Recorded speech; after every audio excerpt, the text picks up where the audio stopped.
This is the love gift of Kuya Manny. At, kasi nainis na po kay Pastora, paikot-ikot din kanyang ano. But this time sa fix, no? Salamat po sa generosity po ng bawat kapatiran. And I'm expecting a mixer to come para po pagka-mixer po natin. Maging maganda yung ating pong service now. We're doing all these things not to be postponed, no? Not to be above sa ibang churches po. But we're doing these things in order... Alam mo, may lindol. Sabi ko, may lindol sa Saudi Arabia. We're doing these things in order to upgrade. Kasi yung ating kung binibigyan ng ating papuri at ang kaluwalat niya, it is the King of Kings and the Lord of Lords. And it is what is the best now. Lupaw.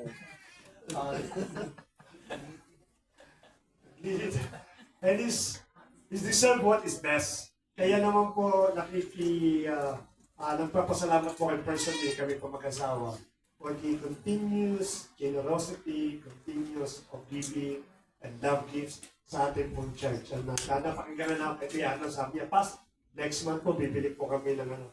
Sabi ko pa talaga namang napakaganda talaga yung puso ng bawat kapatiran. No? It is not the one that we collected for the mixer, but it is their own pocket money po yung pagbili po nila ng instrument. Hindi kung talagang pong nasa puso natin yung ating pong Panginoon, andun lagi yung pong generosity natin at pagbibigay sa ating pong Panginoon. Okay. Magandang umaga po sa inyo. Salamat po muli at I do believe marami pa kayo makikita na mga magagandang mga bagay sa mga music team at sa iglesia po natin. Okay? So let us start with the time. Kasi baka nakain yung aking time eh. Who else among here heard about the Sabbath day? Amen. Mostly po, we know what is a Sabbath day. But the message, the principle behind the Sabbath day, hindi natin masyadong maintindihan siguro. No? Mostly po, when it talks about Sabbath day, it pertains about Saturday. Hindi yung pinakano dyan eh. At pagka pinag-uusapan po natin ng Sabbath day, when we talk about Sabbath day, we always remember yung mga Sabbatista. Because the word Sabbath, no, as Sabbatista. And of course, they are believing for the Sabbath day, they call Sabbatista. It means that their worship service is every Saturday. Yun lang po yung pinakapanang glimpse natin when we talk about the Sabbath day. So we will uncover what is Sabbath day and why it is related and it's very important to us as a church. No, kasi hindi naman tayo nagpa-practice ng Saturday. Now, we never do worship, we never go together. But, meeting together by Saturday. So definitely we are not practicing Sabbath day because mahalaga po sa kanila po yan. But let us see what is the importance of Sabbath day sa bawat isa po sa atin. There is one story, a remarkable one story about the Sabbath day in the New Testament. Ano po yung Sabbath day na ito? Let me give you the verse so that we can really understand kung ano yung nangyari sa Sabbath day. And keep on saying Sabbath day because it is related for our message for today. Ang ating pong verse, you can read in John chapter 5. It is the New Testament, not the Old Testament. John chapter 5, verse 7 to 10. The ill man said in answer, Sir, I have nobody to put, because this is the Lord Jesus Christ. He's talking about the lame man. He cannot walk, but he was always in Bethesda, in the entrance gate. Nung sa may pool, kasi may pool kasi doon tawag Bethesda eh. The ill man said in answer, Sir, which is the Lord Jesus Christ, I have nobody to put me into the bath when the water is moving. And while I'm on the way down, some other person gets in before me. So when the water moved, the pool, because they believe that it is the sign of the miracle of God, and everyone that taking a bath or take a dip, yung kanila po mga infirmities, katulad ng lumpo, bulag, deaf, they can receive immediately a miraculous healing. And it so happens siya po ay lame, hindi po siya makalakad. So bakit pa lang siya nagdanan na nag-move yung water? Because maraming crowd nag-uunahan, so he cannot go himself at first. At madalas pa natutulak po siya Kaya lilipas na naman, mawawala yung water, hindi siya kikilos, pag-aabang na naman po siya. Kaya ng buhay po ng taong ito. Then suddenly, we found the Lord Jesus Christ at may sinasabi niya, Jesus said to him, nung natira po siya, how can I be here if I cannot dip myself in that bath, in that water? So Jesus said to him sa verse 8, get up, take your bed and go. Sabi na ating Lord, as if in a shortcut po, you don't need the water. No? I am the source of the divine healing. Get up. And the man became well straight away and took up his bed and went. Now that day was the Sabbath. Here comes our story. Meaning that the Lord Jesus Christ healed the person during Sabbath day, which is Saturday. So the Jews said to him, this Jews actually is all the Pharisees, said to the man who had been well, it is the Sabbath. It is against the law for you take up your bed. Kasi kanila po kasi, as if na, para dito lang po yan. Sino po nakakapunta po ng Kasig area? Yan. Sa kasi po during that time, early stage po na kanila, no? Pag nagsasalap po sila, you have to sit down. You cannot walk. Kasi pag nag-walk po kayo, sinisitap po dyan, mahigpit sila kung patuloyan. Kaya pagka sumigaw na po yung kanilang pong namumuno, no? Whenever you are, you have to sit down. Don't move. Yun ang sinasabi po dito. Ganun din po sa kanilang Sabbath. It is almost the same principle. When on Sabbath day, no one will move. Eto, bitbit niya yung bed niya, naglalakad po siya. At the same, sinong naglang sa'yo? Hinahanap nila yung nagpagaling sa atin pong Panginoon. Now, if you just continue the verse of chapter 5, you will find out that this person that was healed, no, he pointed out to the one that healed him, and that is the Lord Jesus Christ. And when the Jew found out that, ikaw pala yung salarin, no? You know what this Jew or what these Pharisees wanted to do with the Lord Jesus Christ? He wanted them to kill. No? Imagine po ninyo, you already extended health, you perform divine healing, you perform good things, and yet these people, they decided to close their eyes and fulfill and gawin po yung Sabbath day, yung pinakapan po doon. So, they wanted to kill the Lord Jesus Christ because of performing miracles during Sabbath day. So, if you try to go back with the historical event, why Sabbath day is very, very important and very crucial sa mga Hudyo because they are Jew. Let me define the word Sabbath. Sabbath po is the word come from Shabbat. Shabbat means it is not Saturday. It is to cease, to rest, or to pause. That is the meaning of Sabbath. Kaya pag kami nagtatanong po sa atin that the Sabbath, Saturday, hindi po Saturday. It so happened that the Sabbath day happened on Saturday, and that is the reason why they said that Sabbath is Saturday. So there are not, or some religious or non, or sectarian, or some belief, they said that the moment that you change your worship service, it is not under Sabbath. It means we are not biblical. Those people only that worship every Saturday, the biblical religion. So, nagtitita tayo, from that moment alone, they can claim that these people, like Jesus the Great I Am, they are not true believers. They are not true church. Because they are not worshiping every Saturday. Yun ang kanila pong paniniwala. But the real meaning of Sabbath is to pause, to rest, or to stop. Yung pong pinakamiyan. At bibigyan po natin ng justification what I'm trying to tell you. Kailan ba nagsimula yung Sabbath? Let us go more deeper. Saan siya nag-originate? Para malaman po natin. And why we are discussing Sabbath, but in fact we are not following Sabbath day. Ang thinking natin that we are not Sabbathista or we are not a people that gathering every Saturday, we are not covered by the Sabbath day. Where in fact, as a church of God, we are more concerned about Sabbath day. We are much concerned compared to these people that gathering every Saturday. Kaya nga ang Sabbath napaka-importante sa atin. And we will dig further kung ano meaning po ng Sabbath. Let us go with the origin of the Sabbath. In Genesis chapter 2, verse 2 to 3. Dito na mas ito eh. Itong patas na ito, hindi pa ito nag-exist. No, it is not existed.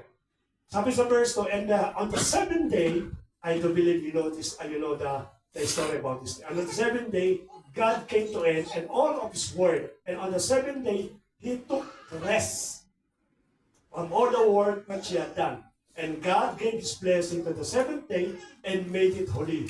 Because on that day, He took His rest from all the work which we had made and done. There is no word Sabbath. Huh? Remember, yung word na rest and the dawn. But the word Sabbath, they never mentioned in Genesis chapter 2, verse 23. So meaning po, pagka when you read this verse, you are thinking that God suddenly rests. But in reality, God never rested. Before the creation, until the end of time, God continually working. So there is a significant message about God's resting. Diyan po kuha natin because yung word na God's rest, diyan po kinuha yung word na Sabbath. Kaya titingnan po natin, what is really meaning of why God is resting? It is literally, he sit down, he make a nap, para napagod daw po siya, or there's something message behind for the word na rest, which is later on, it was translated into a Sabbath day. After po ng Paul, there is a dispensation we call patriarchal dispensation. It is not the law of dispensation. Ano yung patriarchal? Ito yung mga pinuno. Simula kay Adam, kay Noah, at kay Abraham. Na ito yung mga patriarchal. Let us remember that these three patriarchal na naging leader po, they never practice Sabbath. They never gathered on the seventh day just to worship God. There is no such account in the Bible that they're doing these things. So let us remember, ang Sabbath day, when God said rest, no, it is only for Him, not for the patriarchal, not for Adam, not for Adam, not for the Noah and Abraham. So, later on po, nagkaroon nga po ito ng batas. Dito tayo papasok ngayon. Sa batas na ito. Yan. No? Ano po nangyari sa batas? Exodus chapter 2, verse 8 to 10. Remember the Sabbath day. This is coming from the Lord. After the patriarchal era, pumasok na po si Moses, visit mo. Ito po ay Mosaic law. Tawagin, no? To keep it holy. 6 days you shall labor and do all your work. But the seventh day is a Sabbath to the Lord your God. Again, I will repeat it. Napaka-importante. On the seventh day, this is the Sabbath to the Lord your God. It is not your Sabbath. It is the Sabbath for the Lord your God. So nangangulugan, inaangkin niya yung Sabbath day para sa kanya. Because there is a hidden message about the Sabbath day. On it, you shall not do work, you or your son or your daughter, your male servant or your female servant or your livestock or the sojourner who is within your gates. Completely po. Hindi lang po yung pong Hudyo, kundi kanila po mga hayop. They are not allowed to work. Yung kanila mga farm na animals. They will take rest. At even yung mga bisita nila. I have a visitor that come to me, therefore you will not work also. Because it's a Sabbath day. Ganun po ka-importante sa kanila. Itong Sabbath day. In creation, when the Bible said God rested, alam niyo po ba kung nila sa isip natin? You know what is the mind of the Lord when He said that He's rested? He's thinking the future for all of us. Meaning, Sabbath day, it's really beneficial to each every one of us. Hindi lang it is a random thinking. Hindi lang po it is a random decision by God. Na suddenly, on the seventh day, okay, I would like to take a rest because randomly. No. When He made the Sabbath day, and then later become law, you know what is the mind of the Lord? It is us. So definitely, Sabbath day, it is 100% that really belong to us. And what is our benefit for the Sabbath day? Is really thinking about these things, no? Let us remember that ang ating Panginoon po gusto niya na magkaroon tayo lagi ng Sabbath. When Sabbath become law, ayan. Ano po ba yung kanilang practice? I'm just digging the historical Mamaya i-apply ko natin ito. What is the historical things that we're doing culturally ng mga Hudyo? Pagkasabat mo, ito ang kanilang ginagawa. Number one po, complete rest. No labor or regular work was permitted on Sabbath day, which is Saturday. Ang pinakano po yan. The next one po is, ito yung mga ginagawa. When it comes Saturday, kanila magpapahinga ka. Saturday also is sanctification. Ano po yung sanctification? Nung nakaraan kasing Monday ay lying. Nung nakaraan kasing Tuesday ay attack my neighbor by throwing, some garbage word na just a character assassinate. Yung mga ganitong klaseng whatever they done for the weekdays, they have to come back to Sabbath day and to confess their sin because that is the sanctification day. Imagine po ninyo, napakadami ng araw, pero Saturday, ang kanila pong sanctifications. Third po, the Sabbath day become deadly because of the death penalty. And this is the reason why they wanted to kill the Lord Jesus Christ when they performed a healing during Sabbath day. It is not only once, it is not twice, but thrice. They tried to kill because the Lord Jesus Christ, they mentioned, you broke the Sabbath day, the most sacred day that was provided by God to the to Moses. Kaya po may death penalty po yan. At lastly po, to keep it holy. Ito po ang ginagawa ng Israel throughout the entire year. Every Saturday, they're doing this thing. And would you believe that until this very moment, they keep on practicing these things to sa Israel. So they gather together every Saturday and they're practicing this sport. Yun ang kanila pong ginagawa. So, Pastor, if that will be the practice and that will be a eternal covenant of Israel, of God to Israel, then how come that we are gathering every Friday? How come in the Philippines they're gathering every Sunday? How come in other area they're gathering in different things? Ano ang nangyari? Who is really correct? Us, them, or in any religious practices na nagko-conduct po na kanila pong service? Bakit po paulit-ulit kasi sa akin Sabbath? Because as I said, the Lord Jesus Christ never abolished a Sabbath day. But rather, He defined the meaning of Sabbath day. Kaya titignan po natin na yung ginagawa po natin Sabbath day. No? Hindi niya po in-abolish po yan. Some people, they said, no, this is belong to the Israel. It is not applicable anymore to us. Since that we're church, nagkaroon po ng Sabbath day. And for your information po, the reason why people are really gathering every Sunday. Why? Because the Lord's resurrection was happened on Sunday. Kaya ang ginagawa nila, pinapractice nila ng Sunday. So iba po pagka-Sunday, sasabihin na, no. We don't worship on Saturday. We worship on Sunday. Because that is the resurrection of the Lord Jesus Christ. Kaya tayo, hindi naman ng Sunday, definitely, hindi sasabihin nila, you're completely different also. You are not aligned with the Bible. Marami po. Patitingnan po natin how these people understood the principle of Sabbath. Bakit ko po Paulo sinasabing principle? Because the literal meaning po ng Sabbath, it is already defined by our Lord Jesus Christ. So kung nagkakaroon din po tayo ng Sabbath, we continue practicing Sabbath. So what are we doing right now? Now our message for today is the spiritual Sabbath day. This is what we are doing now. We are gathering in a spiritual Sabbath day. Let me read Mark chapter 2, verse 24 to 28. And the Pharisees were saying to him, look, why are they doing what is not lawful on the Sabbath? Again, kunesyo po muli ang ating Panginoon. And he said to them, have you never read what David did when he was in need and was hungry, and he and those who are with him? Pinalik ng ating Panginoon. Hindi niyo ba nadinig? Kayo mga Pariseo, that you keep on reading the law, that you keep reading the Old Testament. You never read or remember what David did during the Sabbath day. Ano pa ba ginawa ni David? Si David po, how he entered to the house of God, and that is Sabbath day. How he entered to the house of God in the time of Abiathar, the high priest, and ate the bread of the presence, which is not lawful for any but the priest to eat, and also gave it to those who were with him. And he said to them, the Sabbath was made for man, not man for the Sabbath. So the Son of Man is Lord even of the Sabbath.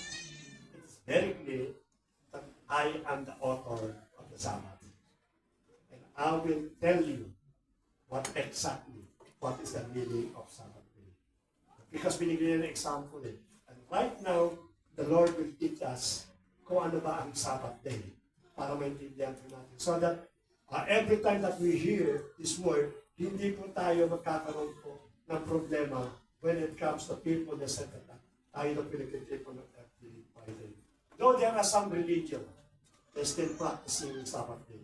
Judaism, which is the Hindu, the Seventh-day Adventist, the Seventh-day Baptist, the Church of God, and so on and so forth. Marami po nagka-practice to. We never tell them that they are unbiblical. No? Because that is the practice, so be it. The most important po, what is really the teaching of the Sabbath na dapat na ginagawa po natin. We're not under sabbatical covenant of the Mosaic law. Hindi po tayo under Voodoo. Because yung pong word na Sabbath, yung literal na word of Sabbath is belong to the one nation. And that is Israel. Hindi natin pwede kuhain po sa kanila po yun. But we will go for the principle of the Sabbath. We will not claim for the Sabbath day, Saturday, but we will claim the principle. Because I believe when we talk about the principle, like we speaking about Savior, you have your own principle. Principle never dies. Ano yung principle mo? Time is gold for me, that is my principle. It will never die. Even though sometimes hindi mo natutupad yung principle mo, but the principle still will live. Ang Sabbath po, may principle po siya. At doon tayo mamumuhay sa principle po ng Sabbath day. At titingnan po natin kung ano issue po ng Sabbath day. The issue of Sabbath day is very important for Christian life.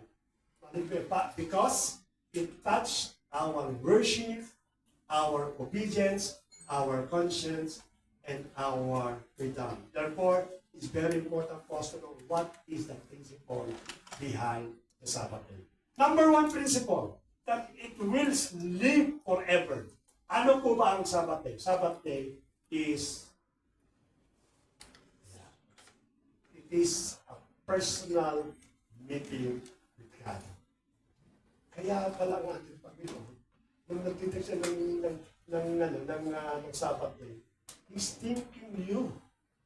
Because ang Sabbath pala, it is a personal meeting with Him. So God blessed the seventh day and made it holy. Because on it, God rested from all His work when He had done in creation. Alam niya itong story ko yan. Though you never read in the Bible, but let me do the paraphrasing of what is really happening in the book of Genesis. When God created everything, and He gave it to the man, to Adam and Eve, to manage whatever He created on earth. He gave them the authority and dominion. It's up to you how you manage the earth. Siya nga po yung pangalan, He names all the animals. Even the plants, I do believe. Adam names all the plants during that time. That is your business. Kung ganito gagawin ninyo, kung ganito that is your own business. Meaning, in order for the people to grow, to mature, no, God allowed them to decide within the span of a weekdays. Simula po ng Sunday, Monday, Tuesday, Wednesday, Thursday, Friday.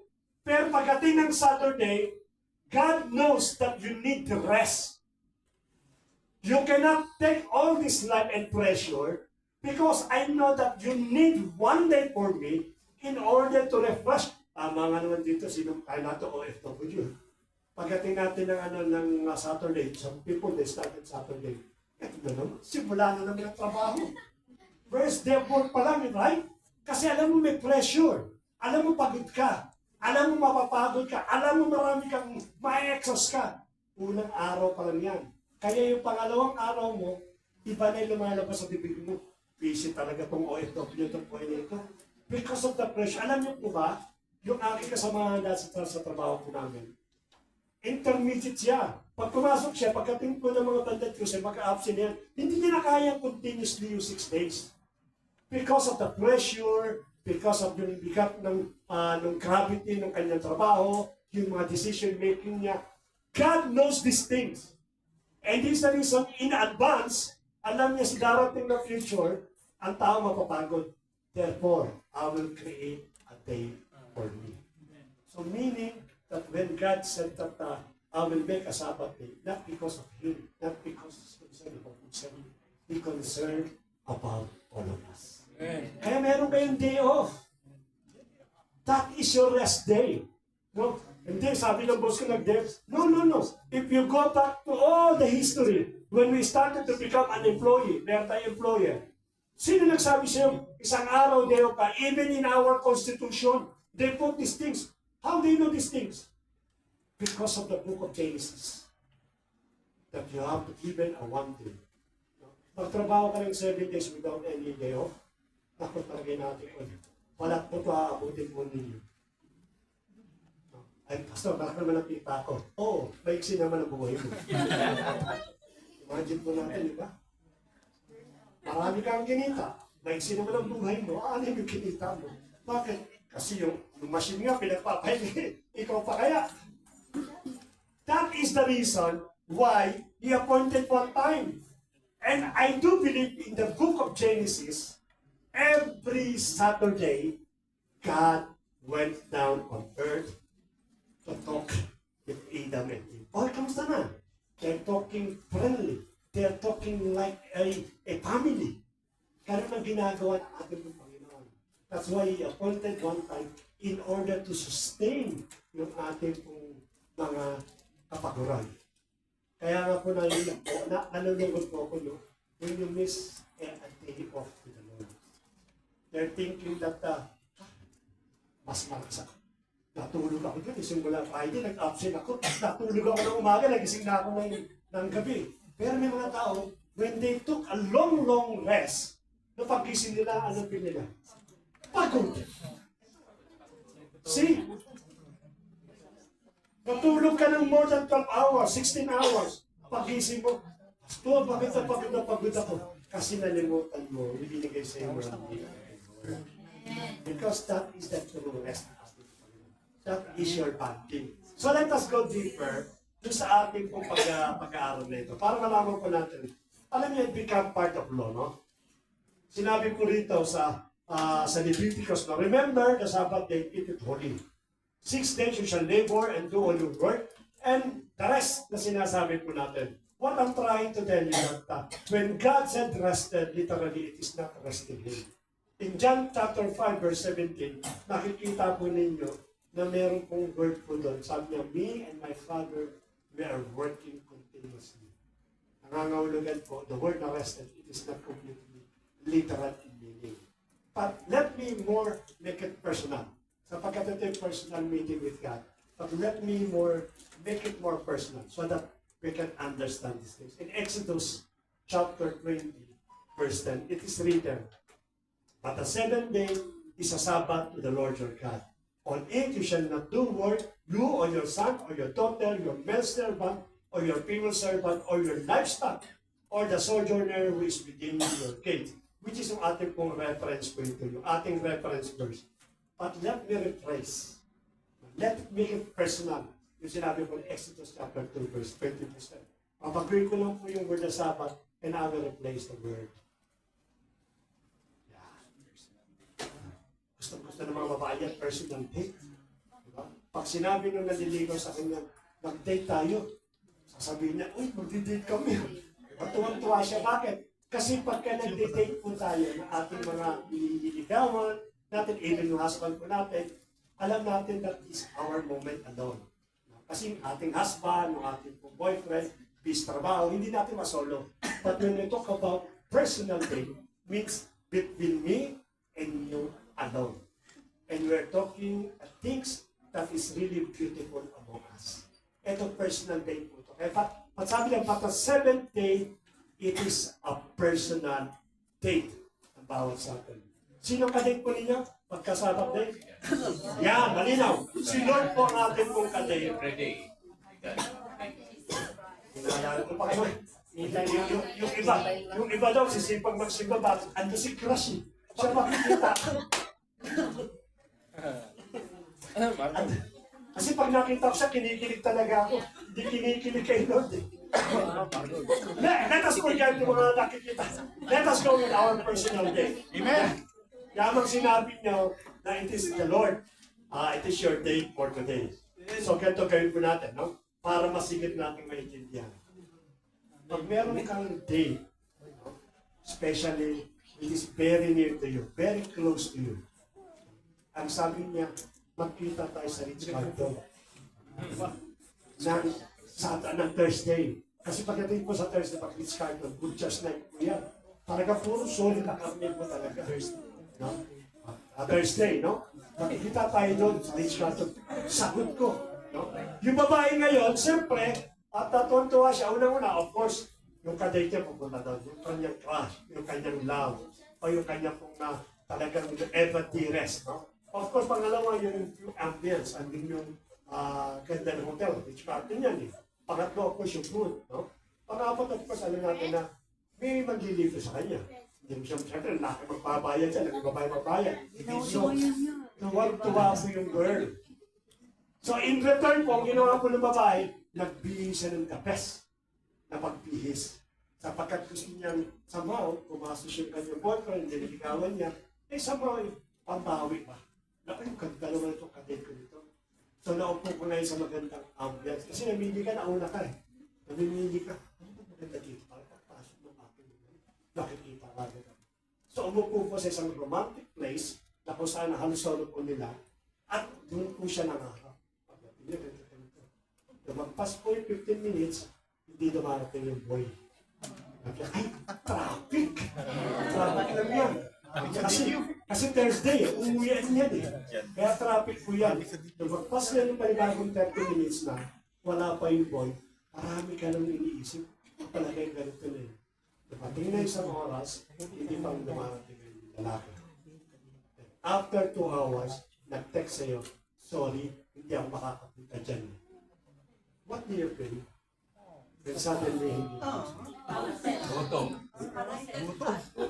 Gutom, outside, divide yung tubig doon sa mamatay. Basta. Marami kayong iisipin. Black, sabi nga, black mo pa. You are thinking a lot of things in order to retaliate and to revenge doon sa ginawa sa iyo. Kasi it shows no respect at all. Nagbihis ka, nagpaganda ka, may usapan kayo, nagkaroon kayo ng ano. But there is no respect at all. Kaya kung iniisip po natin, how about the Lord Jesus Christ pag iniinja natin? What do you think the Lord Jesus Christ would do? I set a Friday for you and you never came. Ang iba iniisip ko, okay lang yan, Diyos naman siya. Mapagmahal naman siya. Maunawain siya, hindi makatulad tayong mga tao yan, matampuhin. You never consider that the Lord Jesus Christ also had emotion. Hindi. Nasasaktan po siya. Umiiyak ang ating Panginoon. So nangangahulugan, the same feeling po na naramdaman po ninyo. Nung hindi po dumating ang sa text of the Panginoon. The same thing din po nangyayari sa bawat sa amin. You have a lot of reason, a lot of excuses.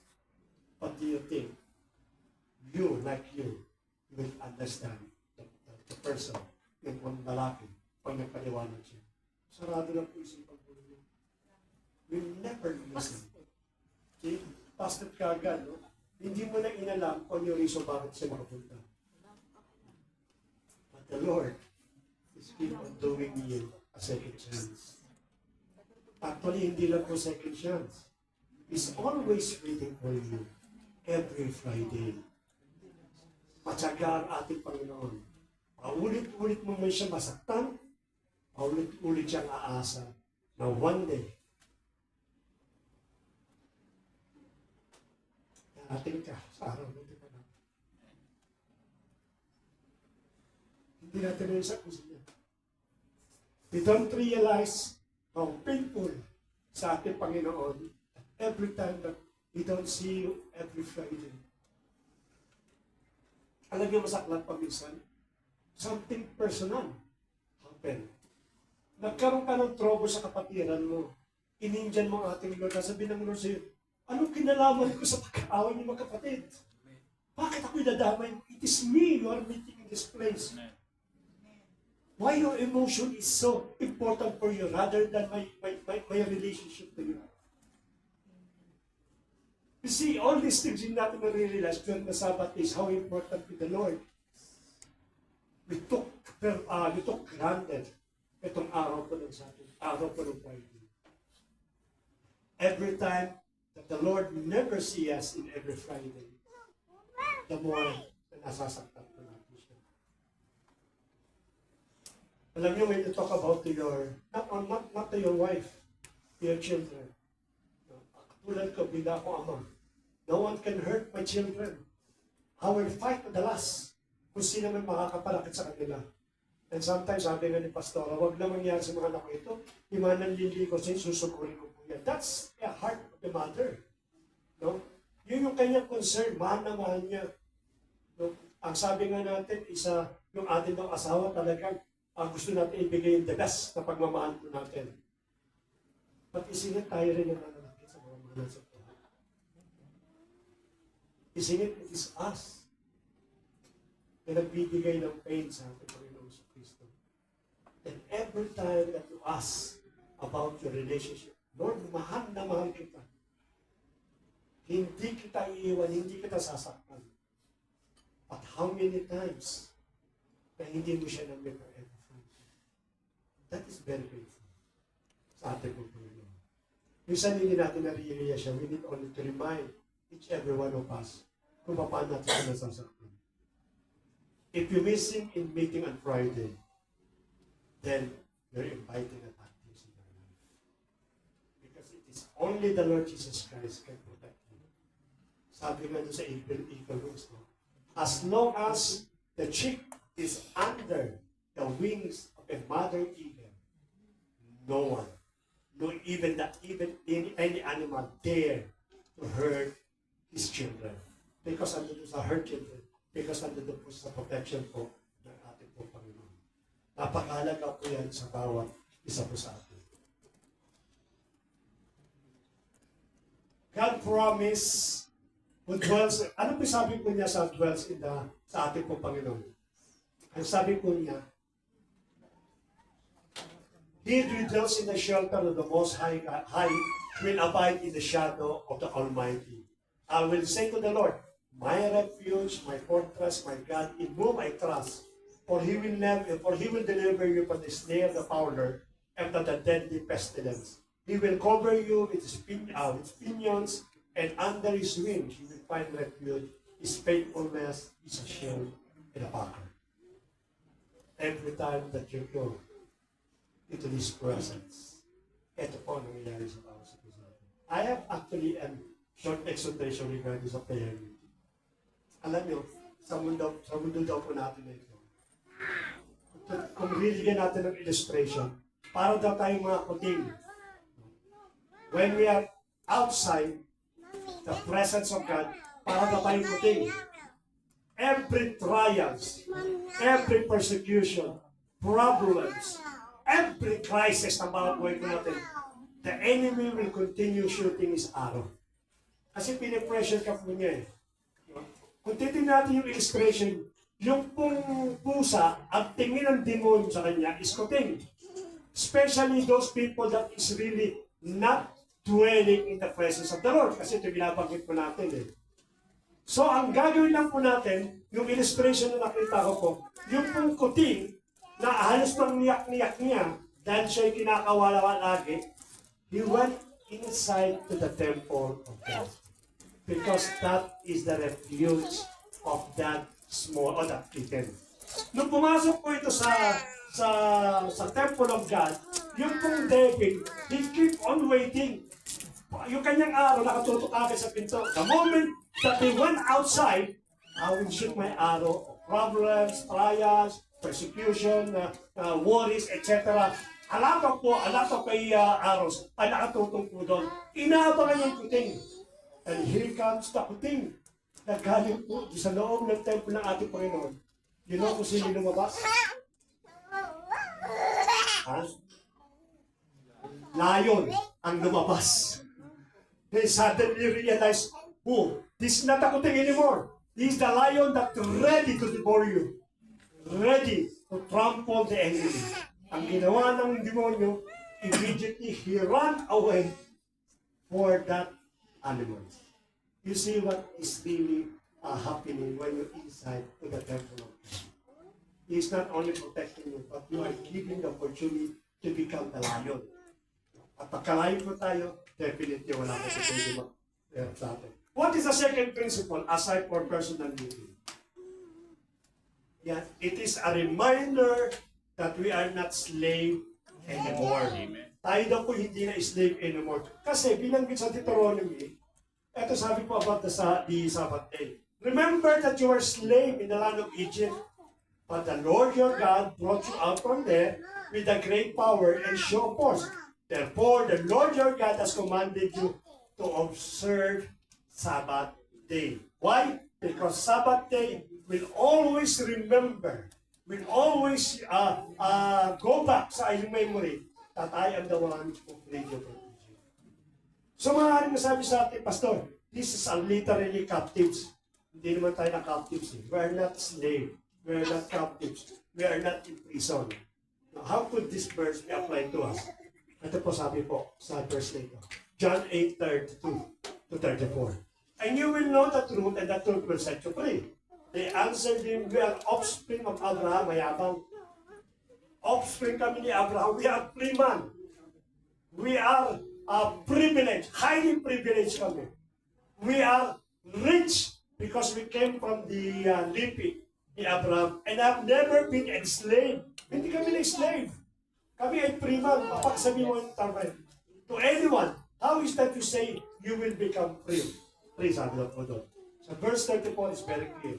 And let me be specific about something. Jesus answered them, truly, truly, I say to you, everyone who practices sin is what? Means that you are slave to sin. Every time that you committed to sin, hindi natin maiwasan.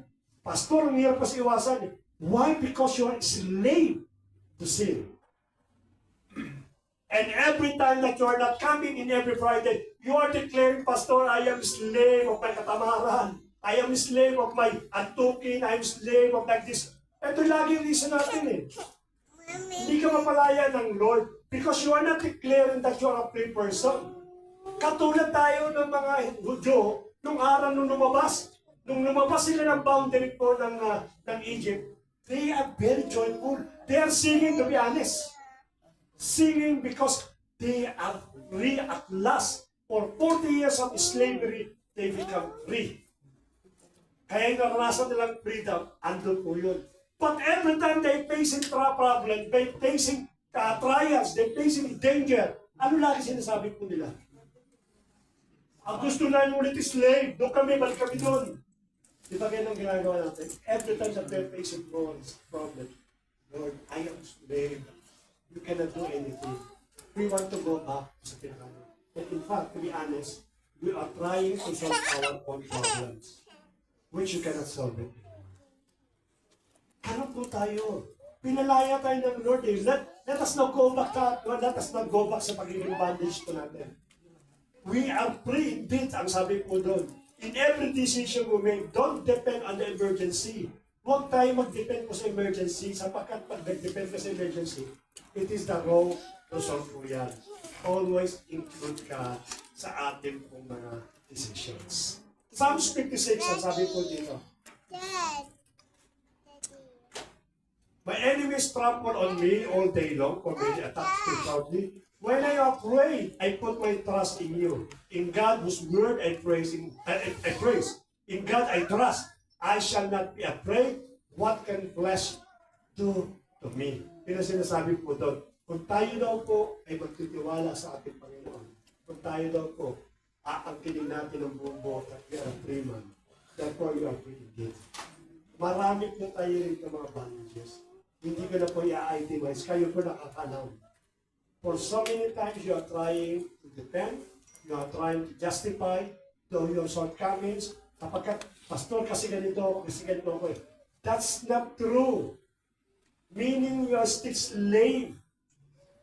Slave pa rin po kayo ng mga bad attitude. Yung pong hindi ko mapigilan, pastor, kasi pag minagkwento sa akin ng buhay ng ibang tao, nagkukwento na lang ng buhay ng kapitbahay namin, ang buhay ni Pastor Bernard, ang buhay ni Pastora. Kinukwento ko na rin kasi natatangi kasi ako eh. Kasi ayoko naman, pastor. Pasumulog siya. Nag-open siya. Kaya nag-open din ako sa kanya. Ganyan. Hindi mo pwedeng dayain ng Lord. You are a slave of your tongue. Kaya hindi mo siya mapigilan. O kaya mapanghinala ka. Na parang something lang na may nakita ka na hindi maganda, naghihinala. Actually, yung mga petty case na, bakit hindi ka nagsimba? Kasi nung dumaan ako kay pastor at kay pastor, hindi ko lang binatin na hi. Kaya walang kwenta yung simbahan na yan. Hindi ka nabati at nagtampo ka, iniwan mo yung pagsisimba. No? Imagine po nyo, napakababaw. Hindi natin naiwasan. Lumipat ka ngayon sa itong simbahan. Ay, hindi ka nabati ni pastor. Walang kwenta din yung may papasok sa simbahan dito. Sino kayo na may problema? Siya may problema. Because he was slave ng kanyang attention. Matakot po yan. Isa pa, bago ko magpunta sa pangatlo po. No? Ito po, talamak po ito. No?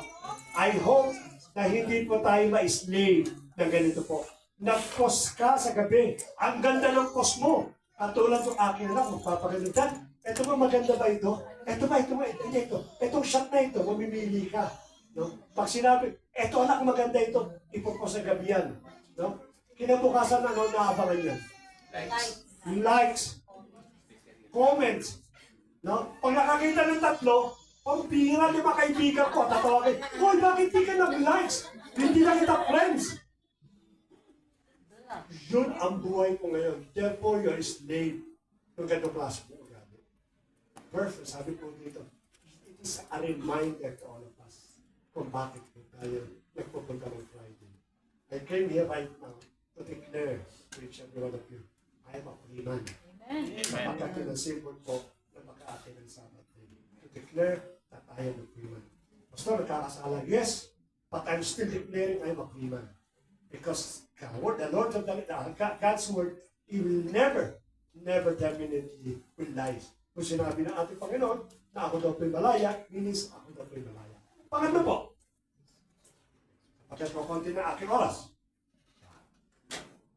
Mark 2, just verse 22, then Jesus said to them, the Sabbath was made to meet the needs of people and not people to meet the requirements of the Sabbath. Sabbath day, it is a declaration of God's ownership on us. Kaya pag wala ka dito, definitely, i-declare mo, I'm not belong to the family of the Lord Jesus Christ. Sabbath pala, yung ibig sabihin mo na doon. Sabbath means gathering in order to prove that all of us, natin po tayo during Sabbath, tayo pag-aari ng ating Panginoon. Kayo mismo nagsasabi, ang amo ko po ang ating Panginoon, kung pa sa ganun ay makita niya na siya pong master. Alam niyo sa Old Testament po, sa book of Leviticus, there are 2 requirements po ng slavery. The number 1 po dyan is yung purchase, pera. Kasi po, binabargain yung mga slave sa market. Nagsimula ito sa panahon ni Solomon, I don't believe. Binabargain po yung pataasan po ng bidding. So you have to spend money. Kung sino pinapataas na nagbayad po, saan niya mapupunta yung slave? Then after po na mapunta pong slave sa kanya, hindi na po natatapos po yan. Meron po yung seal. No, ang madalas na ginagamit nga po yung earrings. Kaya po yung mga lalaki, be careful kayo. Kasi pag susunod kayo ng earrings, nangangahulugan po, you are saying that I am slave. Slave kayo maaari ng trabaho ninyo, slave kayo ng pride ninyo, slave kayo ng pagiging conscious sa katawan ninyo, slave kayo ng yabang, or so on and so forth. That is the meaning of the earring. During that time, it means that slavery, slave ka. Kaya pag naglalakad ka sa market, ang gagawin ng mga tao nakakita sa'yo, hindi ko pwede kuhain. They will never touch you. They will never catch you because the moment na nakita po nila yung earring, there's somebody on this person. means that he is slave. Yan po pinakano po niya. So bakit ko po pinakita po ito? These two requirements, it is done by the Lord Jesus Christ. Sa bawat sa akin. In order for all of us, gawin niyang pag-aari. Ano una-una? The number one requirement is purchase, right? Binibili daw tayo. Let us see how the Lord Jesus Christ purchased us.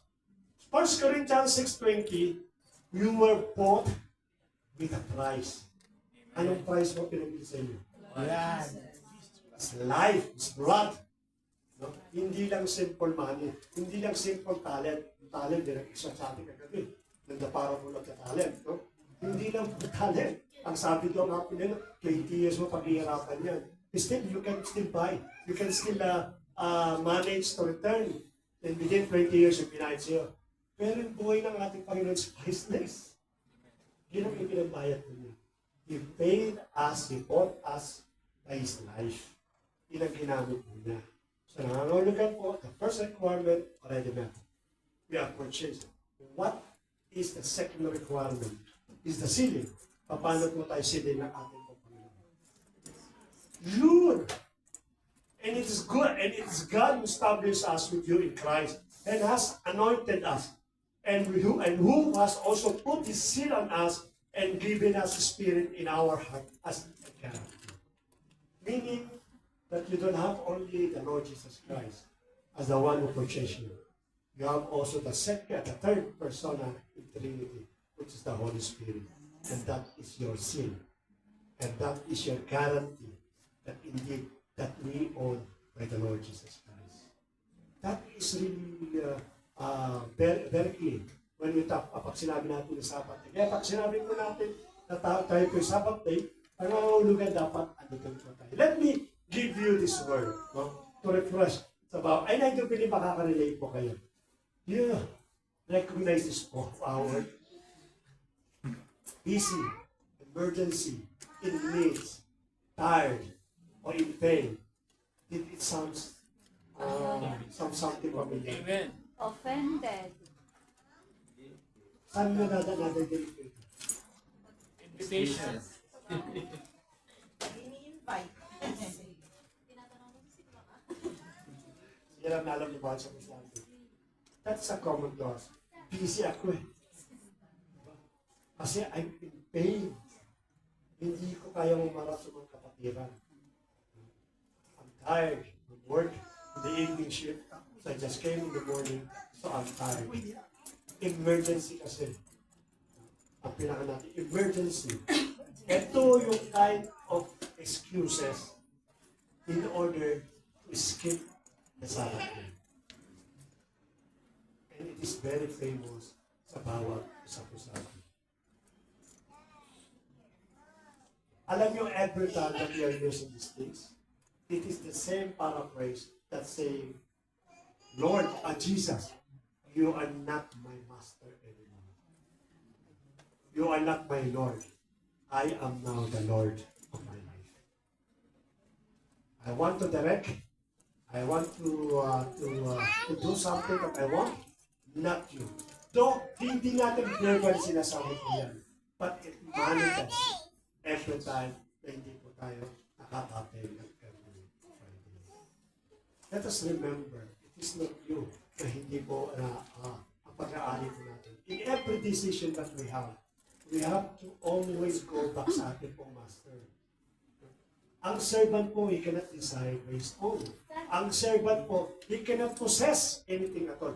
I am a servant now. I am a slave. The moment that I got married, yung wife ko, it is slave ng master po niya. Yung magiging anak ko, is slave ng kind master ko po. Ganun po yung slave. You don't own anything, even your life. It's belong to your master. But is this really happening to us? Master ba talaga natin ang ating Panginoon? Or minamaster lang po natin po siya? You have some decisions sometimes that it is the Lord. It is the center of your decisions.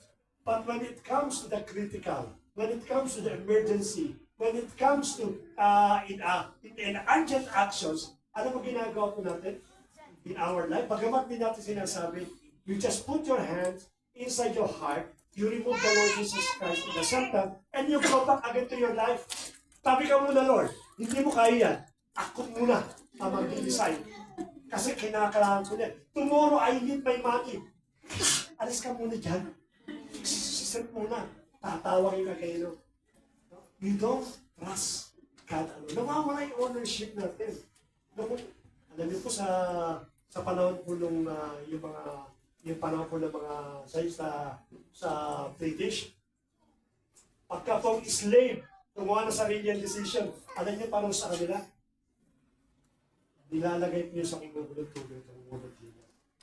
Because you decide your own. You don't have the right to decide. Paano kung ang Lord Jesus said?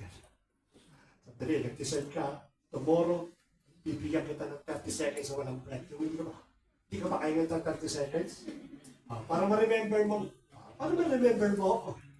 Hindi ganun ng Lord eh. Pero kung titin natin, ganun po nangyayari sa bawat isa po sa atin. So let us remember, huwag tayo magpakita na magkakalit natin yung ating Christian. Because we are born by the Lord Jesus Christ. Ano pong warning sa atin? Ang sabi nga sa warning sa atin, there is a way that seemeth right in the man, but the end thereof, it is the ways of death. Kaya kada natin mga decision making natin tama. Kalapagtos. At the end, aanihin po natin yun. Paano naman po kung tayo po yung pag-aaral ng ating Panginoon? Ito naman po yung encouragement, no? Sabi po doon, but do not be overlooked this one part. Beloved, that with the Lord, one day, ito kayo na kayo na eh. One day is 1,000 years with the Lord. If I have somebody in my left hand, which is not giving his life to the Lord Jesus Christ, he has 1,000 years na kanya pong kasaganahan. But I have the Lord Jesus Christ. For me, it's only for one day. Yung 1,000 years mo in-experience, when it comes to the Lord Jesus Christ, that's only for me one day. Paano pa yung second day ko? It's another 1,000 for you. Yung pangatlong araw ko is another 1,000 for you. Because the one that giving you the source, it is really in my heart. This is what really the advantage of being always with the Lord. Ano pong challenge po sa bawat sa pusato? Lastly po, let us read these things. Being every Friday here is not an option nor multiple choice, but a command from God that we must obey and respect at all times. Amen. Remember, let this be a warning to every one of us. Any kind of valid reason you have, living for one day, in a day appointed by God to us, you're putting yourself into danger. It's coming from my own personal experience.